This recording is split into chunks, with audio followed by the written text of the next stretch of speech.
Langsung bisa gegerkan semua? Madam Pang berikan komentar sangat tegas sekaligus berkelas soal hasil Timnas U17 Indonesia versus Timnas Mali U17 malam ini.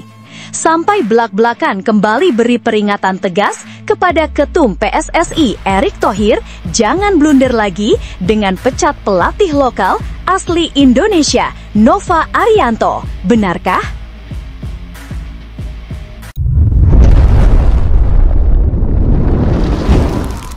Sebelumnya mohon subscribe channel ini dulu supaya nggak ketinggalan berita terupdate Timnas Indonesia. Pertandingan Timnas Indonesia U17 versus Mali U17 di ajang Piala Kemerdekaan 2025 malam ini meninggalkan cerita yang tak biasa. Bukan hanya soal hasil positif yang berhasil diraih Garuda Muda, tetapi juga komentar mengejutkan sekaligus penuh wibawa dari Ketua Federasi Sepak Bola Thailand, Fat Madampang.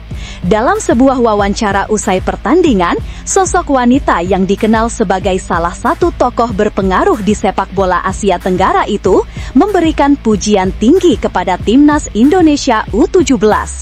Baginya, performa anak-anak muda Indonesia benar-benar berada di luar dugaan banyak pihak.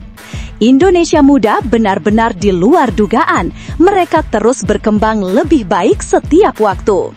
Dengan hasil positif dan cukup membanggakan di Piala Kemerdekaan 2025 ini, saya yakin mereka bakal bisa bersaing di Piala Dunia U17 2025 dan bikin bangga seluruh negara di ASEAN, tegas Madam Pang dengan penuh keyakinan. Pernyataan ini sontak menjadi sorotan. Bagaimana tidak, ucapan itu datang langsung dari seorang pimpinan federasi negara tetangga yang selama ini kerap bersaing ketat dengan Indonesia di level internasional.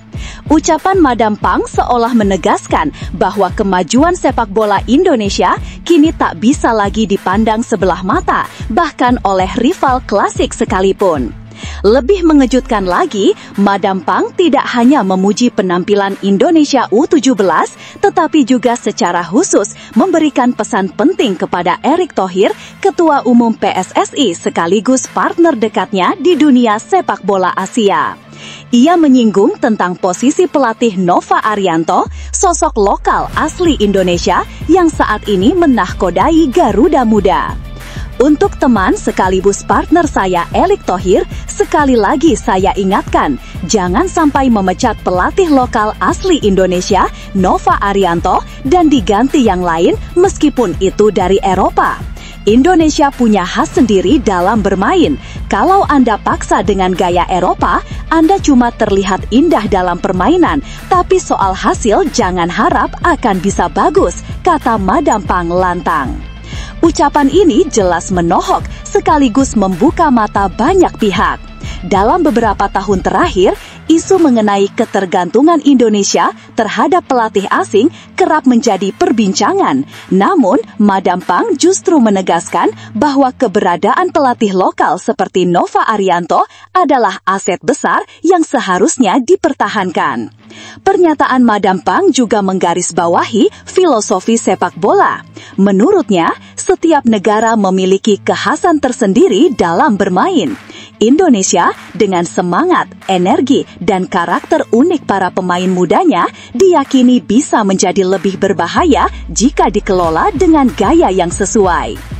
Ia menambahkan, jika dipaksakan dengan gaya Eropa yang menekankan permainan indah semata, Indonesia mungkin akan terlihat rapi di lapangan, tetapi tidak menjamin hasil akhir yang positif. Sebaliknya, jika mengoptimalkan ciri khas sendiri, hasil nyata akan lebih mudah diraih, seperti yang ditunjukkan dalam laga kontra Mali malam ini. Ucapan Madam Pang seakan juga menjadi simbol solidaritas Asia Tenggara. Ia melihat jika Indonesia mampu tampil konsisten, maka bukan hanya rakyat Indonesia yang bangga, tetapi seluruh kawasan ASEAN akan ikut terangkat reputasinya. Jika Indonesia U17 benar-benar bisa menembus persaingan di Piala Dunia U17 2025 ini, itu bukan hanya kemenangan untuk Indonesia, melainkan kebanggaan bersama bagi kawasan kita di ASEAN, tambahnya. Komentar mengejutkan dan berkelas dari Madampang jelas menjadi bahan perbincangan hangat. Ia bukan hanya memuji performa Indonesia U17, tapi juga memberikan pesan mendalam soal pentingnya percaya pada pelatih lokal. Di saat banyak pihak mungkin meragukan, sosok sekelas Madampang justru berdiri tegak memberikan dukungan untuk Indonesia. Namun, tunggu dulu. Setelah admin telusuri secara mendalam, berita di atas jelas karangan belaka untuk mengedukasi pembaca dan penonton bahwa semua yang berhubungan dengan itu dipastikan hoax. Semua dibuat dengan bantuan AI. Ini bertujuan untuk membuka mata penonton di YouTube karena banyak konten hoax karangan yang bertebaran.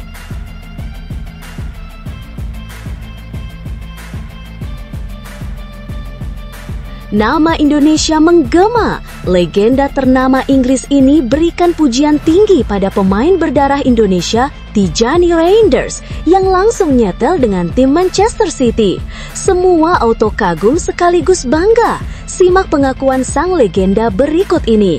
Nama Tijani Reinders kembali menjadi bahan perbincangan hangat usai tampil gemilang dalam debutnya di Liga Inggris bersama raksasa Manchester City. Laga itu terasa begitu spesial karena pemain berusia 27 tahun tersebut langsung menunjukkan kelasnya di hadapan publik Inggris, tepatnya di Stadion Molinos, markas Wolverhampton Wanderers. Dalam pertandingan itu, Reinders terlibat langsung dalam 3 dari 4 gol Manchester City. Perannya begitu vital, bukan sekadar sebagai pengatur tempo permainan di lini tengah, tetapi juga sebagai kreator dan eksekutor. Ia memberikan umpan kunci yang membuka jalan bagi Rico Lewis untuk mencatatkan assist pada gol pembuka yang diselesaikan Erling Haaland. Tidak berhenti sampai di situ, Reinders juga mencetak 1 gol indah sebelum akhirnya kembali menunjukkan kualitasnya lewat sebuah assist matang untuk gol kedua Haaland. Penampilan luar biasa ini membuat banyak pihak mulai menilai bahwa Reinders layak mendapat perhatian lebih besar di Premier League musim ini. Sebagai gelandang yang lahir di Zwolle, Belanda, ia menunjukkan kematangan bermain yang sulit dimiliki banyak pemain lain. Bahkan, beberapa nama besar di dunia sepak bola Inggris tidak segan-segan memberikan pujian setinggi langit kepadanya. Salah satunya datang dari legenda Inggris Alan Shearer yang memuji performa Reinders saat menghadapi Wolves. Menurut Shearer, gelandang berdarah Indonesia itu tampil hampir sempurna dalam pertandingan debutnya. Sementara itu, sang pelatih Pep Guardiola juga tidak ragu menyebut Reinders sebagai salah satu rekrutan terbaik dalam sejarah Manchester City. Sebuah pujian yang tentu saja jarang keluar dari mulut Guardiola mengingat standar tinggi yang biasa ia tetapkan. Tidak hanya Shearer dan Guardiola, analis sepak bola sekaligus mantan kapten Manchester United, Gary Neville, juga ikut memberikan komentarnya. Dalam sebuah kesempatan di The Gary Neville Podcast di Sky Sports, Neville mengungkapkan bahwa tidak banyak pemain dengan atribut selengkap Reinders. "Kita tidak tahu dia sehebat itu kan?" ujar Neville. Ia bahkan menceritakan bahwa dalam perbincangan podcast lain bertajuk Stick to Football, Jill Scott sudah lebih dulu memperingatkan agar memperhatikan Reinders sejak masa pramusim. Dia bermain sangat luar biasa. Kalau kita lihat profil seorang pemain, kita bisa berpikir dia mencetak gol dengan kaki kirinya, umpannya dengan kaki kanan melewati batas untuk Rico Lewis, kekuatan larinya baik ke depan maupun ke belakang, dan kita mulai berpikir dia terlihat seperti pemain yang luar biasa. Jelas Neville penuh semangat. Neville kemudian menambahkan, hanya sedikit pemain yang mampu menunjukkan kelengkapan seperti itu, mencetak gol dengan kaki kiri, mengirimkan umpan presisi dengan kaki kanan, punya kecepatan berlari ke depan, serta kemampuan membaca ruang kosong untuk menusuk pertahanan lawan. Bahkan ia menegaskan, jika dirinya adalah manajer atau fans Manchester City, ia akan sangat gembira melihat potensi besar yang dimiliki Reinders. Jika Anda memasukkan Reinders dan Rodri ke dalam tim bersama Bernardo Silva, Anda akan berpikir, tunggu sebentar, mereka adalah tim yang hebat, imbuh Neville. Di balik sorotan manis itu, ada satu kisah menarik yang membuat publik Indonesia kembali mengingat nama Reinders. Pasalnya, ia adalah salah satu pemain keturunan Indonesia yang sempat dikaitkan dengan proses naturalisasi. Pada 2022 lalu, namanya muncul sebagai rekomendasi dari pelatih Shin Tae-yong untuk memperkuat timnas Indonesia. Kala itu, isu ini semakin mencuat setelah PSSI membatalkan proses naturalisasi untuk Mace Hilgers dan Kevin Dix. Shin Tae-yong meminta satu pemain keturunan untuk dinaturalisasi, ungkap anggota Exco PSSI saat itu, Hassani Abdul Ghani.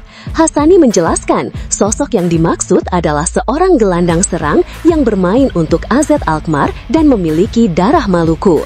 Meski tidak secara langsung menyebut nama, publik sepak bola Indonesia dengan cepat mengaitkan ciri-ciri tersebut dengan Tijani Reinders. Namun perjalanan menuju naturalisasi tersebut akhirnya batal. Hassani kemudian mengumumkan bahwa proses untuk Reinders dihentikan karena sang pemain belum memiliki keinginan membela timnas Indonesia. Kalau detailnya saya tidak tahu. Kalau dari informasi yang saya dapat, kolega saya kontak manajernya dia mengatakan Tijani belum berminat. Jelas Hassani. Ia bahkan menambahkan, ya sudah, kolega saya itu juga tidak bilang alasannya. Perasaan saya juga dari kemarin sudah ada penolakan. Kini setelah penampilan gemilangnya di Premier League, banyak pecinta sepak bola Indonesia mungkin semakin merasakan betapa berharganya sosok seperti Reinders. Kehadirannya di timnas Indonesia tentu akan menjadi sebuah mimpi besar, tetapi kenyataan berkata lain. Ia telah memilih jalannya bersama timnas Belanda dan kini menjadi bintang baru di salah satu klub terbesar di dunia.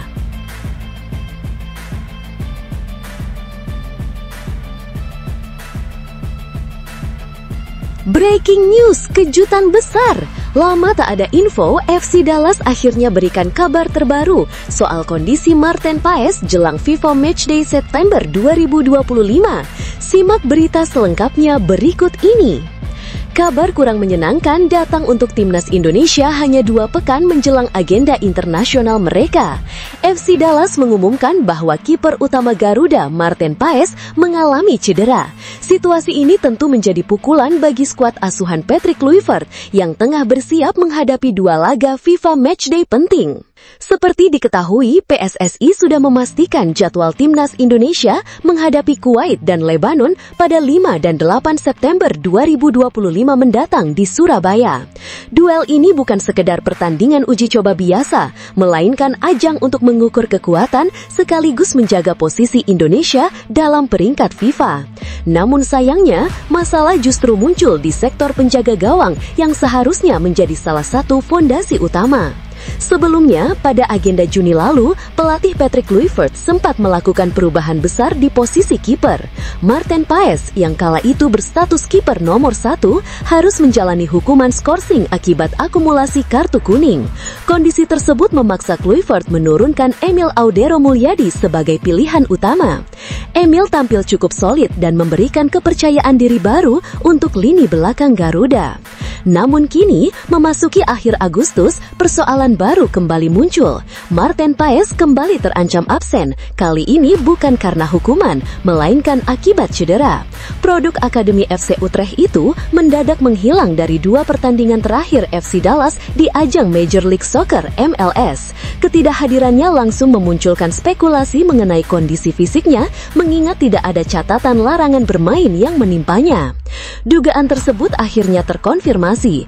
Akun resmi FC Dallas di platform X pada Minggu 17/8/2025 malam merilis laporan medis terbaru mereka. Dalam unggahan itu, klub menjelaskan bahwa Marten Paes mengalami cedera pada kaki bagian atas. Laporan pemulihan kami pada malam ini, Marten Paes, kiper, cedera kaki bagian atas, status absen. Demikian bunyi pernyataan resmi klub. Meski begitu, pihak Dallas tidak memberikan kepastian berapa lama sang kiper harus menepi untuk menjalani pemulihan. Situasi ini tentu mengkhawatirkan bagi timnas Indonesia. Jika masa pemulihan Paes lebih panjang dari 2 pekan, maka hampir bisa dipastikan ia akan melewatkan agenda FIFA Matchday melawan Kuwait dan Lebanon. Tidak hanya itu, kiper berusia 27 tahun tersebut juga terancam tak bisa memperkuat FC Dallas saat menghadapi Los Angeles FC pada pekan depan. Laga tersebut sebenarnya cukup dinanti karena menghadirkan potensi duel menarik antara Paes dan bintang Korea Selatan Son Heung-min. Di sisi lain, absennya Paes akan membuat Patrick Kluivert kembali mengandalkan Emil Audero Mulyadi di bawah Mister Garuda. Emil yang baru saja berusia 28 tahun itu kini menatap musim baru bersama klub barunya US Cremonese setelah kepindahannya di bursa transfer musim panas. Statusnya sebagai kiper utama di Serie A Liga Italia musim mendatang dipastikan akan membuatnya lebih matang. Bahkan, ujian besar sudah menantinya pada pekan pertama saat Cremonese harus bertandang ke markas AC Milan asuhan Massimiliano Allegri pada 24 Agustus mendatang. Situasi ini membuat posisi penjaga gawang timnas Indonesia semakin menarik untuk ditunggu. Apakah Kluivert akan kembali mempercayakan Emil sebagai kiper utama dalam laga September atau justru memberi kesempatan kepada kiper lain untuk membuktikan diri? Yang jelas, cedera Martin Paes ini menjadi peringatan bahwa Garuda Muda harus selalu siap dengan opsi alternatif.